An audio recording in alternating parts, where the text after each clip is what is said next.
Ձեր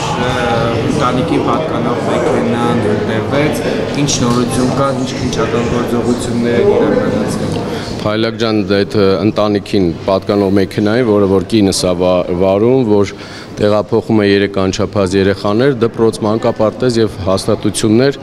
անցել է արդեն 15 օր, ըստ ներքին գործերի նախարարության եւ լրատվական միջոցների ձերբակալվել էին հայր եւ տղա, Թայրով համայնքի բնակիչներ, հետո տեղեկություններ տարածվեց, որ ծնողին թողել են, իսկ տղային տարել են կալանքի, այսպես ասած, 22 տարեկան երեխա, ես իմ կյանքում երբևիցե շփում չեմ ունեցել, չեմ ճանաչում ով է եւ ինչ որ մոտոցիկլետով հայր ու տղա, ինչպես լրատվականներում գնում էր, ինչ-որ տեղեկություններ կա, ըստ օդում կախված լուրերի, երկուսով են եղել եւ այդ մոտոցիկլետը գտել են իրենց բակում։ Հիմա ոչ ես ճանաչում եմ այդ մարդկանց, ոչ գիտեմ ովքեր են, ոչ էլ առնչություն եմ ունենում, դրդապատճառը միանշանակ սա քաղաքական է, քաղաքական հայացքների դեմ է, ոչ մի ուրիշ էս իրենց ասած կոռուպցիոներներ, լափածներ, պաշտոնյաներ, դղյակներ ունեցողներ, այս ամենից իրենց ֆեյք բաները մեզ չկպավ, հիմա անցան ահաբեկչության, սա միայն մեքենա այրել չի, սա իմ տան դեմ ահաբեկչություն է, որը որ տանից 1 մետր հեռավորության վրա էր ու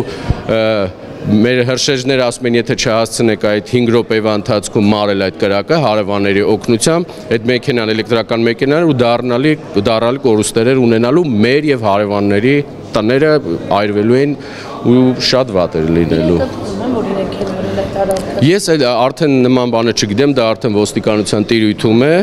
ուղղակի տարածած, ես դեռ ինձ ոչ մի բան չեն ասել, ոչ, ես սպասում եմ դեռ 15 օր է անցել, ոչ մի բան չկա եւ ասեմ, ցուցմունք տա, չտա, այս մարդը ուղղակի կատարող է, ինքը կլիներ կամ ուրիշ մարդ, ոչ մի բան է սա, սրա հետևում կանգնած մի քանի թուրըմբռնված թափթփուկներ կան,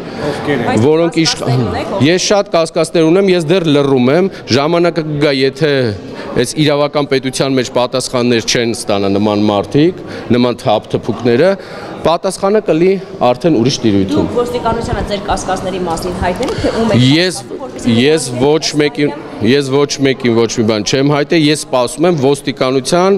բացահայտմանը, որովհետև իրենք տեղեկացրել, որ ամեն քայլափոխին տեսանկարվող տեսախցիկները կան ու շատ լավ հստակ երևում է, թե ոնց են այրել ու ուր են գնում։ Ոստիկանությունը բոլոր այդ տեսախցիկների ձայնագրություններն ունի։ Ստեփանյան, այսօր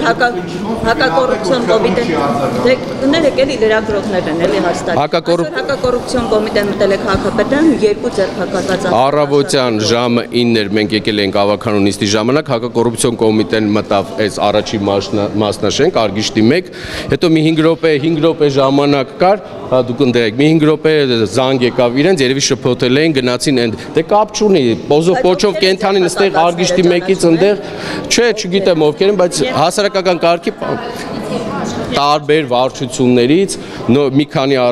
օր առաջ Շենգավիթ վարչական շրջանից էր, չէ, ասենց մի աստղաբույլ էր, հիմա սուտ խոսալով ոչ մի բան չեն կարա, երևանցիները լավ հասկանում են, որ այս մարդիկ պոզով պոչով այդ կոռուպցիոն կենթանին մտել ստեղ ու դուրս չի գալի, ՔՊ-ն ու հանրապետությունը իրենց ճիքերն է վերջի մենամարտ են տալի, իրենց թալանը պահելու համար, հենց այդ մեքենա այրելու, հենց այդ նորքի ծեծ ու ջարդը բոլորը դիտեք այս պրիզմայի մեջ։ Իսկ մտավախություն չկա, որ ձեր օրինակ այդ գործը կկոծկեն, էլի